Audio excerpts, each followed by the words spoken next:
why are we still asking for aid? Why keep mopping the floor when you haven't tried to turn the tap off? Oof. But the aid business is not really about aid. I think it's a misnomer. Oh, tell us.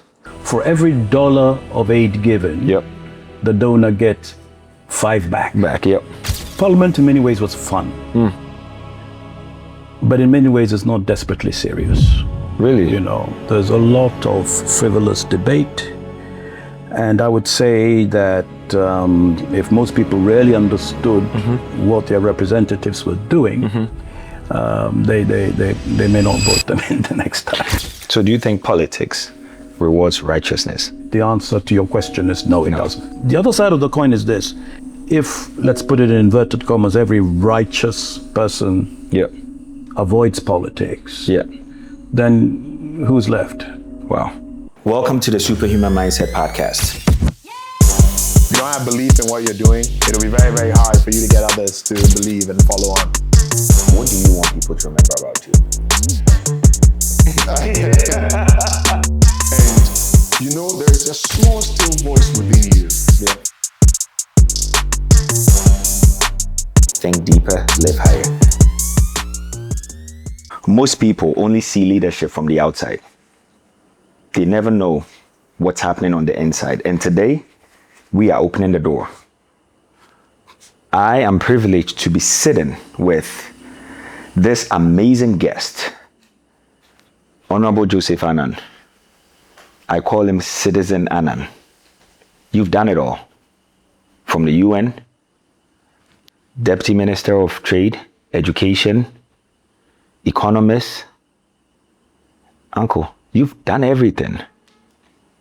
I am excited to have Citizen Annan with us on the SuperHuman Mindset Podcast. And today, we are going to open the door to talk about what happens behind the scenes of leadership, where power meets purpose. So, Uncle, welcome. Felix, the pleasure is mine. Wow.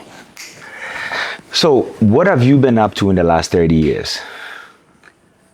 Well, maybe I should start a bit further back, you know, in the last 50 or so years. You know, oh boy. If you take my professional life, I started life off as a dental surgeon. I worked in hospitals and had a practice in the UK. And that took me to work as an oral surgeon in Zimbabwe. You know, I was very attracted to Mugabe's New Africa. So after independence, it became a real magnet for people like us that were thinking always in terms of where to be in Africa. And as a pan-Africanist, Mugabe's Zimbabwe was very attractive. So I did that. Wow. Whilst I was there, the words of an old professor of mine struck me. You know, which was, we were working in the health sector, trying to do things, cure people, stop disease. And those words were, why keep mopping the floor when you haven't tried to turn the tap off? Oof. That was deep. Why keep mopping the floor when you haven't tried to turn the tap off? So that meant that the issue of prevention and public health in dealing with the problems of the health sector in Africa, in a country like Zimbabwe, in Ghana, others, was very important. So on the basis of that, we got into planning and financing of healthcare systems. And that's what led me to study economics. So that switch, I'm putting it in a package so that you can see. So there was a transition, there was a kind of a method in my madness. Wow. You know, in the sense, dental surgeon. Yes. You're doing phenomenal. You are not even just working in Ghana, you're working across the globe. Yeah. Then you decide, because of that quote, because of that line. That's right. I'm going to go deeper. Yeah. Wow. Yeah. And that was really engaging and very relevant for us on this continent, you see. So I ended up in London School of Economics and London School of Hygiene and Tropical Medicine. doing public health and economics, which then allowed me to move into an arena of trying to turn the tap off. But when you realize you're trying to turn the tap off, it's a development issue. And not only that, it also involves politics. Politics, yep. In decision making, policy and politics and decision making. So that was partly the shift. So by the time I came back to work in Ghana, I had transmuted into somebody who talks about things rather than doing them as a joke. So we're not talking about you transitioning into Ghana, 2025, 2026. We're talking way back in the 80s. 1993. 1993. Yeah, that's when I first came back. Oh my goodness. From Zimbabwe to Ghana, yes. An interesting time because Ghana too was flourishing into this, let's call it the democracy experiment for the fourth time. For the fourth time, exactly. But who would want to come to Ghana right at that time though? Well, lots of people actually. Lots of people bought into the narrative that, from a shift from the revolutionary days, from PNDC to this, that there was an opportunity. And see, and don't forget that through the PNDC period, Ghana was the blue-eyed boy of the Bretton Woods institutions. In other words, in theory, with the structural adjustment programs, we were supposed to have done everything right. Okay. And so it became a little bit of a hub of investment. I remember discussing with some ministers and how British investment, in Nigeria had shifted to Ghana in that period. So we were led to believe that Ghana was doing everything right. And that time it was like before this recent year of return and all these things. It was quite attractive. You would have found that in the early 90s, mid-90s, there was a lot of people coming to try their hand in the El Dorado of what Ghana then represented. People have forgotten that period, yes. Okay, so you make that transition. When did you get into Parliament? Oh, that was much later. Oh, that was much later. Yes, okay. The parliamentary effort was after my work in the UN. I was working for UNDP as a senior advisor, policy advisor, for a number of years. We were in New York. That was in the days of the height of the epidemic. So again, with the experience in development planning,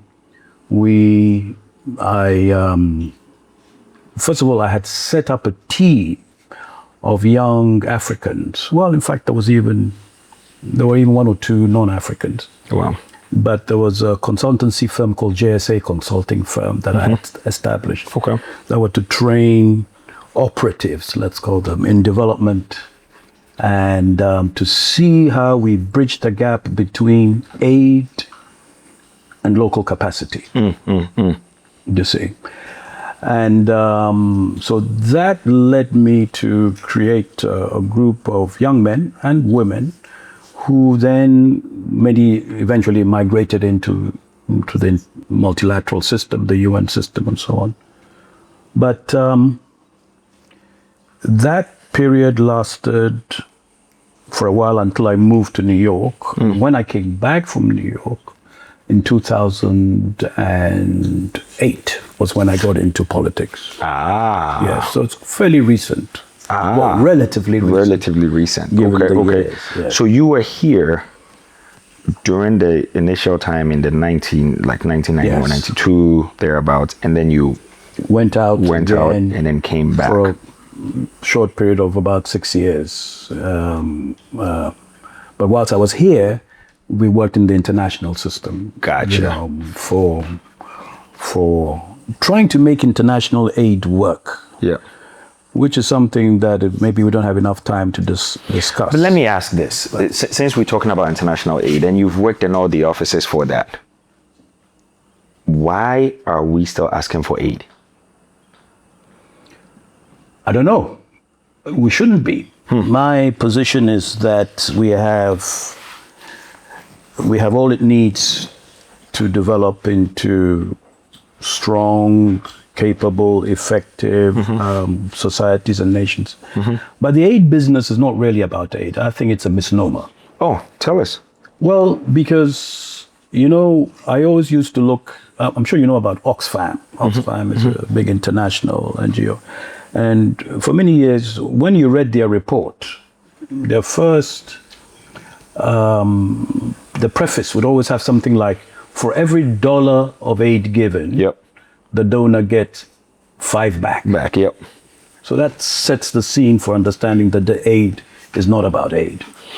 It is so for every $1 that is given, they get $5 back. Yeah. So it's soft power. It's the idea of gaining something through appearing to offer assistance.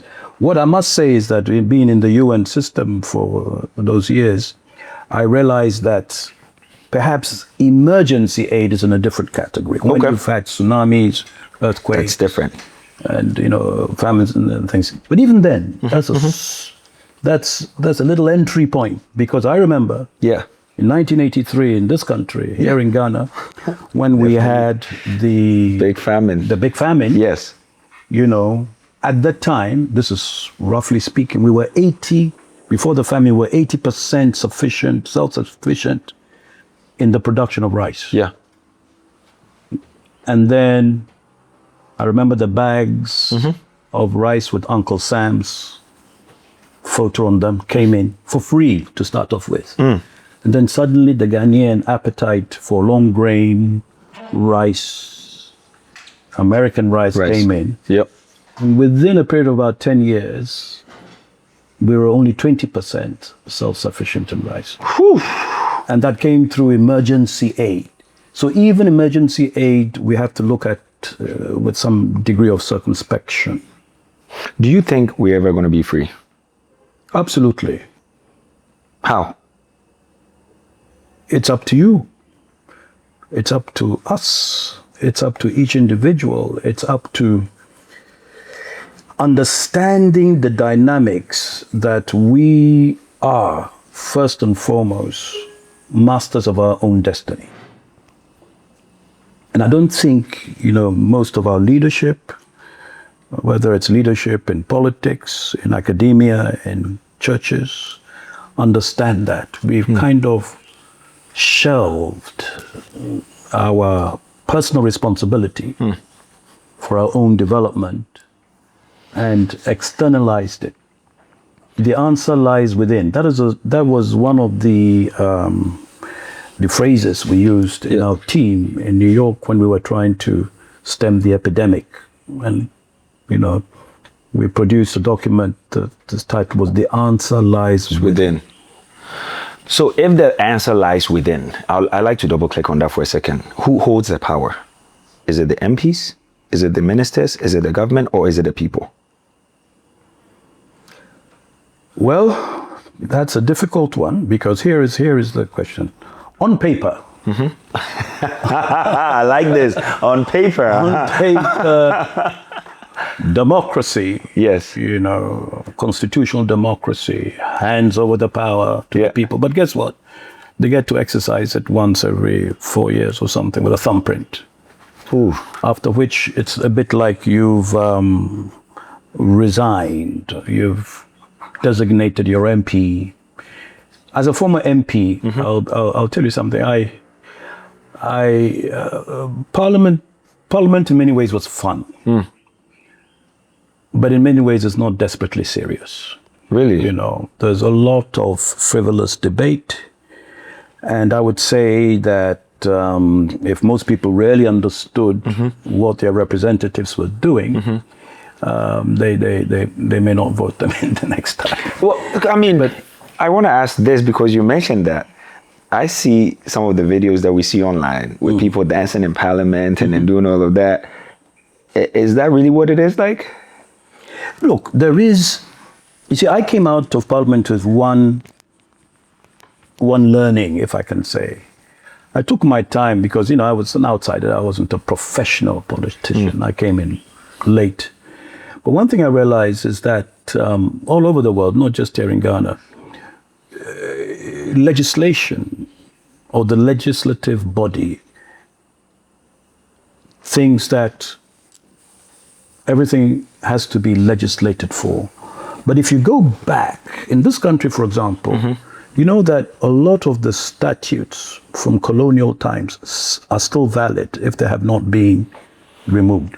So every time we have a problem, let's say galamsey, and people say, oh, let's legislate for such and such, aspect of galamsey to stop this scourge. Yeah. Meanwhile, my argument is that there are enough existing pieces of legislation that you can use smartly to actually curb most problems. So so sometimes, in Parliament you think, we've worked hard and we've pushed through this law, and now we're waiting for presidential assent, and therefore everything is all right. But the legislative framework is very rarely what is required for on-the-ground implementation to bring about change. So I like that you talked about Zimbabwe, you talked about Mugabe, you talked about what you've seen here, what you've done, what you've experienced. I still go back to the things that I have seen in the last 20 years. Good men do not last in politics. Why is that? We talk about the problem that we're seeing. They want to come in, they want to make that change. Yes. They don't want to do the aid and everything, but then they don't last. Why? Well, there are several layers. Okay. You see, I think the first one is to understand that politics is about systems and institutions. And it's about power. Existing structures of power, in the sense that it is only a manifestation of who controls largely economic, but sometimes social power. So if you come in and you are not compliant to the power structures, then you might find, even in a bicameral system like ours or like elsewhere, in my own experience, for example, I experienced that both sides, although I was in one party, well, the other parties were in their part, but in a sense, my attitude and approaches posed a threat to them, so they came together to ensure that I didn't make it in the next parliamentary elections. Very interesting. Wow. Yes, I mean it's and I sometimes jokingly tell my political friends that if we can get together the two sides to squeeze somebody, why don't we get together to create rather than uncreate? And so that's the thing. But so we've got systems in place. Yes. We've got power structures in place, not least because most of these power structures are marionetted, are controlled outside our shores. Oh. That's the thing. Oh. I mean, today we are in the beginning of January, and we've all heard, and with regret, what has happened, for example, in Venezuela. Yeah. But before that, what happened in Nigeria? Yep. Before that, what's happening in Sudan? Before that, what's happening in Gaza? Before that, what's happening? So I always invite every leader, everybody who's interested in power, not to disaggregate the issues. I think the importance is to see the connections. Connections. From the inside to the outside and from the outside to the inside. Yeah. So then in your view, would you say corruption is learned or it's inherent? Corruption, I would argue, having been in the system, is inherent in the system of multi-party democracy. Here's why. Because to get elected, whether you are an assemblyman, who, by the way, these days are all called honorables, Yes. and or an MP or a presidential candidate, the kind of financial arrangements that have to be put in place require that those people who will help you to get into power in the end come to collect their gold coin. And I don't think... So it was leased. Yes, it was leased. So that's... And it's a problem, and we're seeing more of it. I would say, I mean, this may perhaps the chance for me to say this, that I do feel that the democratic dispensation is failing us, not just here in Africa, but worldwide. I mean, look at the products we have in the so-called advanced countries. I won't mention any names. But, you know, the characters I'm talking about, these people are a disgrace to humanity. And it's sometimes you ask yourself, why is it that we continue to go and put our thumbprint down for such a... So now the question is, the obvious question is, so what's the alternative? Yes. Well, the alternatives are not easy to come by. And I think it was Winston Churchill who said that democracy is not a failed system, but unfortunately ineffective system, but is the best that we have. Well, I would like to challenge that to see whether we can together come up with something that works better for us African countries, in the sense that, you see, we have a chance. Paradoxically, we have more of a chance than, let's say, Europe and America and the so-called established world, because their level of control is so tight that most of the ordinary people are not aware that they are being taken for a ride. So let me make sure I'm hearing this. You are saying we have a chance better than the Europeans? Yes. Really? Yes. I mean, if I'm understanding everything we've been talking about, there seems to be this line of, if you do not play ball, you are going to be made to play ball. Yes. Unless you're a good dribbler. You see, unless you're bold, unless you have the people behind you. You see, what, for example, you're witnessing in Venezuela today is that the hope of most of ordinary people who are protesting around the world today, as we speak, is that the Bolivarian revolution is not dependent on one man and his wife. Do you understand? So if people are then bold enough and prepared to come forward and say, this is the alternative, and then the powers that be to say that this is not the alternative, down, then there's the next row, and then the next row, the next row. And I think that's how most change in the life of humanity has come about. Guys, you're listening to the Superhuman Mindset. If you have not subscribed, you need to pause this video right now, hit subscribe, like, and share. We are having conversations that nobody wants to ask. Conversations that people are afraid to ask. Those are the things we're talking about here today. And Citizen Annan is just giving us all the behind the scenes of what happens. Now, my question for you, Uncle, is, Uncle Joe, Gaddafi tried. Mugabe tried. Kwame Nkrumah tried.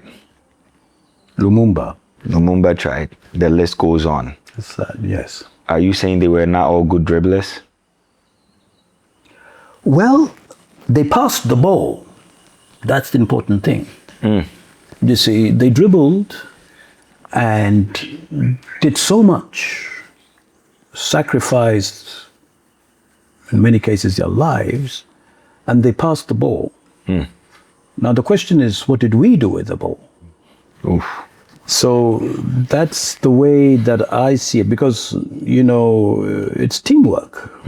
And it takes, on average, football pitch, 11 or 12 people. Well, if you have the ref on your side, then it's 12. 12, yeah. But they passed. So get the ref on your side. And unfortunately failed. But yes, the hegemon, in terms of who the groups are that are running the world today, are very powerful. But it is no license for us to give up. Because, for example, you know, I see this Trump era as more as an opportunity than a problem. Why? Because there's infighting amongst the global elite. Yeah. You know, not because there's any fundamental difference in philosophy, strategy, and commitment to international capitalism, but it's a question of pace and personal interest, do you see? And whilst they're busy disaggregating themselves, it's an opportunity for us to also realign with our neighbors, to realign with other interests. I mean, I don't want to get deep into politics, international politics, but you know, the notion of BRICS, for example, needs to. I was asking a friend the other day, what about, is Ghana going to put up its hand and say, can we join BRICS? You know, and to see the opportunities that come out of a world that is in turmoil. You know, that old adage that, well, you got to break eggs to make an omelette. Perhaps you make sure that you're the chef that can put the spices. But are we really the chefs, though? You've got to fight to be the chef. How are we going to do that? We've seen people back from slavery days. I remember my grandma used to tell me the story. She would say, whenever the slave masters would grab them and then, you know, have them in shackles, and then they would put this gun with the gunpowder in it, sitting facing them, and then they would say, if you wanted to go to the bathroom, you have to talk to the gun and say, I want to go to the bathroom. And if anyone deviated from it, they had someone grab the gun and then shoot them. And that same thing has been, if you deviate from the path, we are going to take you out. It has been consistently done over time, proven over time. Now we are still taking aid. Now we are still taking loans. Now we are still repeating the same things over and over and over again. And you are saying, yeah, we can be the chefs. Yes, because history shows us that. You see, for example, after the turmoil of the Second World War, it was an opportunity that spurned all the independence movements from India, Indonesia, Ghana, the entire African side. So you've got to be alert. It's a phrase that I coined the other day of positive opportunism.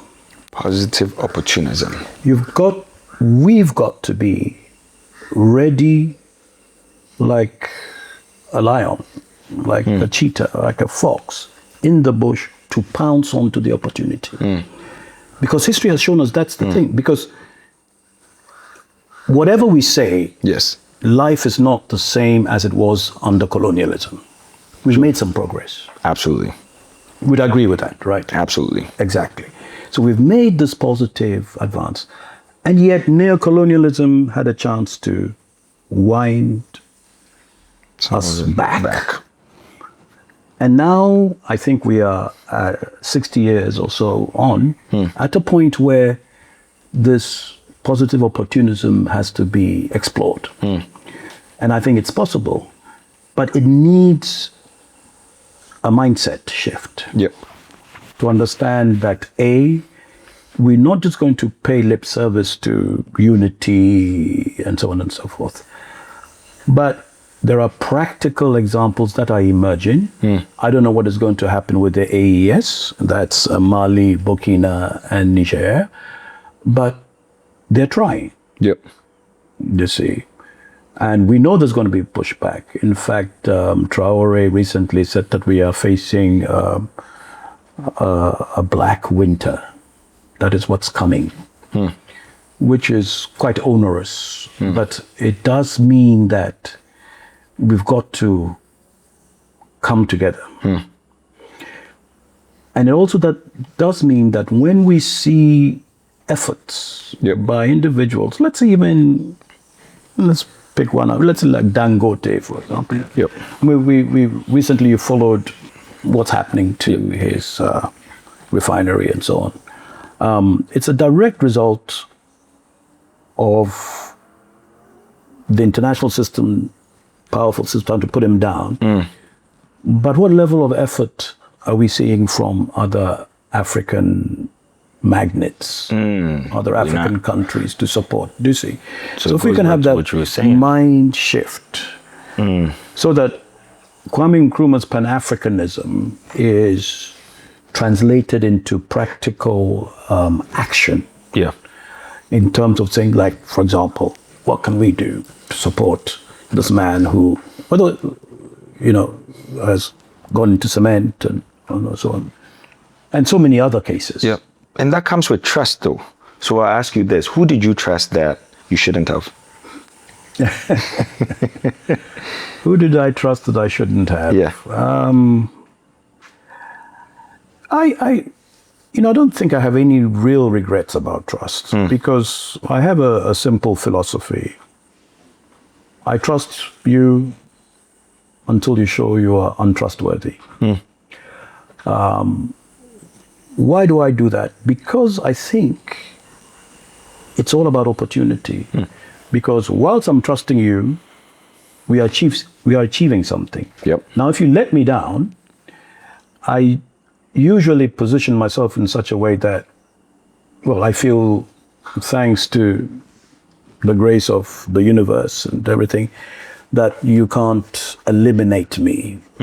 So it's like, for example, you travel, let's say we decide we're going to travel to Tamale together. And halfway through the journey, when you get to Kumasi, say, I'm good. Can't trust him. Yeah. But we've got to Kumasi, and then you continue the journey. Yeah. So I've come across a lot of untrustworthy people, but I do not have any real regrets to say, I wish I hadn't, because we are masters of our own destiny. They didn't force me to trust them. I decided to trust them. So I take full responsibility for the failure of the trust. So growing up, I always thought about public service. Come back. My grandpa was an MP too. It's like, come back. I want to do something great. Was it worth it for you financially, spiritually, emotionally? Oh, yes. I would say, let's take the financial aspect first. I was self-funded, to become an MP. I wanted to become an MP because, in all honesty, I had observed the presidential candidate, which was John Evans Atta Mills, from afar. I didn't know him personally. Wow. And I read quite a lot and, discuss with people. And I thought that this is the kind of leader that not just Ghana, but Africa needs. At the time, I was working for the UN, so I decided to resign my position and come and see what we could do together. And we got on really well. So that was a kind of a financial burden, not a burden, but a choice. On my side. And so I don't regret it, because it's like saying that you want to do a PhD and you fund yourself to do a PhD, because what I've learned in the political arena is priceless. Getting close to the power dynamics, getting close to see how a nation is governed and how things pan out.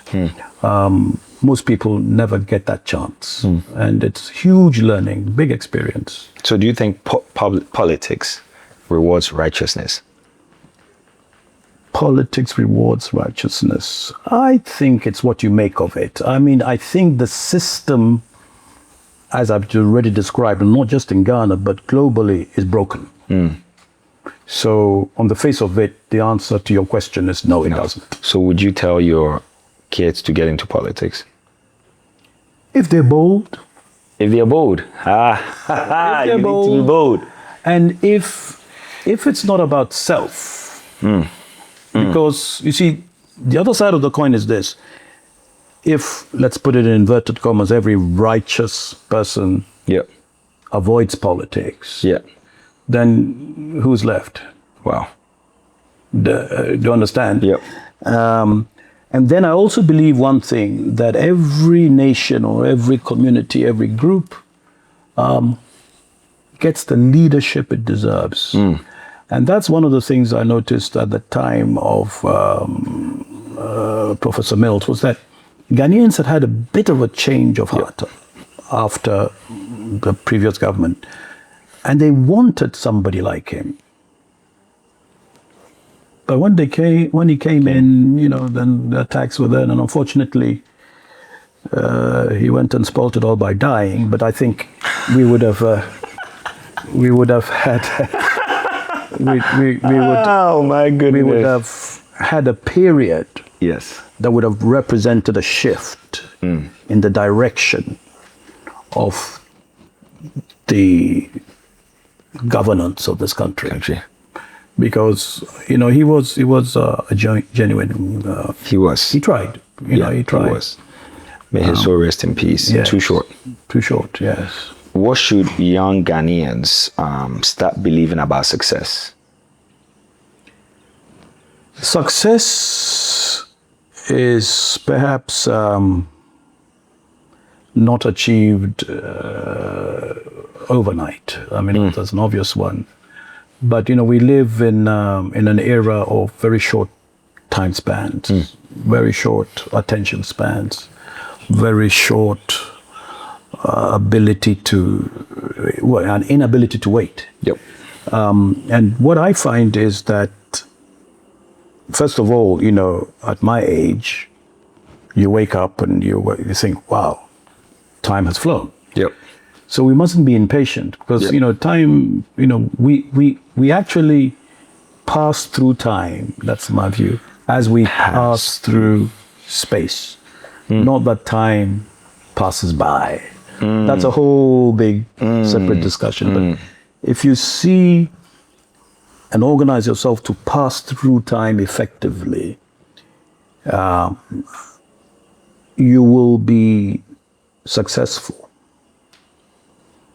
It's a little paradoxical, but if you pass through time rather than let time pass by, you will find that most of the tenets of your success matrix can be achieved. Now, unfortunately, again, the measure of achievement these days is largely material. Money, which is unfortunate. Because, as I again jokingly say, I haven't been to a funeral recently where the Range Rover fitted in the coffin. So these are perhaps rather strong expressions. But you see, so what is it that you want to achieve? So when you tell the young people, Siabotar, be patient. And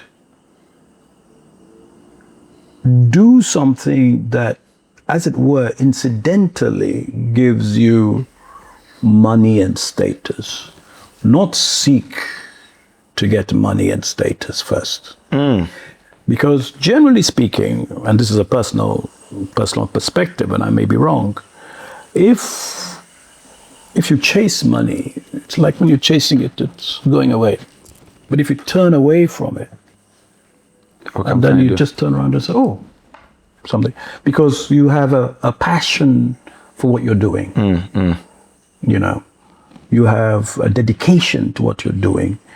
And so you attract money, you don't chase money. You attract money through your own diligence and passion and energy. It's an energy towards, let's say, you know, if I spend 5 minutes to say I'm going to grow this plant and it doesn't grow and I give up and then I move on to the next thing. It's all dissipated energy. On the other hand, if the plant starts to die and I water it and I go online and see what fertilizer I give it and everything, then it grows. And then suddenly one day you're a plant expert and everybody's coming to you, and guess what? You're making a good livelihood out of it. So Citizen Annan decided he would move to Ghana. I think you mentioned you had 3 years to your 40th birthday, and you said, by hook or crook, I gotta make it here. What would you tell him if you were looking at him right now? Worthwhile decision. Wow. I would say so. Because here is the challenge, and maybe many of your listeners are diasporans. Yes. But I do feel that don't leave it too late to make the move. Adjustment becomes more challenging. And you'll end up complaining a lot. Not that I don't complain, but you know, you will end up so. Yes, I squeezed in on my birthday. You know, just on my 40th birthday, I had made a commitment to myself. Yes, and I did come back then. But I think it's been very worthwhile with all its ups and downs, because the opportunities here are much more. Again, you might not see it than there are outside.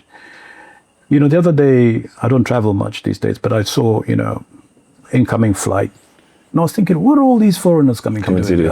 You know, and then 30 December. You know, no, I mean, before, you know, the coming to, so you see some very hapless looking Europeans and Americans, you know, all coming in, small suitcase. Come try their luck in the El Dorado of Ghana. You see. And yet, those of us here can't see the wood for the trees. Oof. We are looking, but we can't see. At the end of the day, we have the resources. Wow. We have the human resources.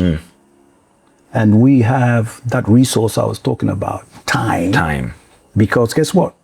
The demographics favor us. You have a young population. This is where to invest. Wow. So we have the resources, we have time, and then we have the human resources as well. Yes. The human resources actually represent time. Time. Wow. So there's that young guy who's getting out of college in Ghana. There's the other person who is in the UK thinking about coming, or in the US thinking about coming back home. What would you tell them right now to close us out? The one who is finishing college here, yes, wanting to go out, and then the other one who's saying, "I got to come back home." Well, I would, and it's not easy because I do this all the time. I speak with a lot of young people and convince them not to go. To try to, sometimes, you know, I'd get desperate and say, yeah, okay, you might as well go check it out. But I think that if they're patient and study, think out of the box. I mean, I know that's a bit of a cliche, but if you see opportunity, if you learn to see opportunity where others can't, so many people have made it. Wow. And the one who wants to come back, of course you encourage them to come back. And that's what everybody did. You know, the Chinese, the Indians, they went to Silicon Valley and they humbly say to, listen, I can't pay you the same was what you earn in Seattle, but come back home and that also requires a shift in the Ghanaian institutional framework and a shift in some of our own attitudes, because we can be quite unpleasant towards our own kind when they come back. I've experienced it. Many have experienced it. Say, hey, Charlie, remember that this is America, type of expression, which is unfortunate. But wow. I think that society can improve, because I know that in my experiences in China and in India and stuff, they also had to deal with that same tension between the returnee and the local. So governments, institutions, maybe religious institutions and others, can work together to frame it to create a win-win out of what they. Wow. Citizen Annan, thank you so much. This has been amazing. I wish we had more time to delve more, because we have so many things to talk about. But it's been a pleasure. The pleasure is mine. Thank you for coming on. Thank you very much, Felix, and thank you. We should do it again. For sure. Thanks. Now, for everybody, today's conversation with Citizen Annan, we talked about what it means to pull behind the curtain. Who controls us? What controls our continent? The opportunity that is available for all of us. We talked about resources, why it's now the time for you to come back. And if you are in Ghana and you are not maximizing the opportunity that's around you, you better wise up, because we don't have a lot of time. Thank you.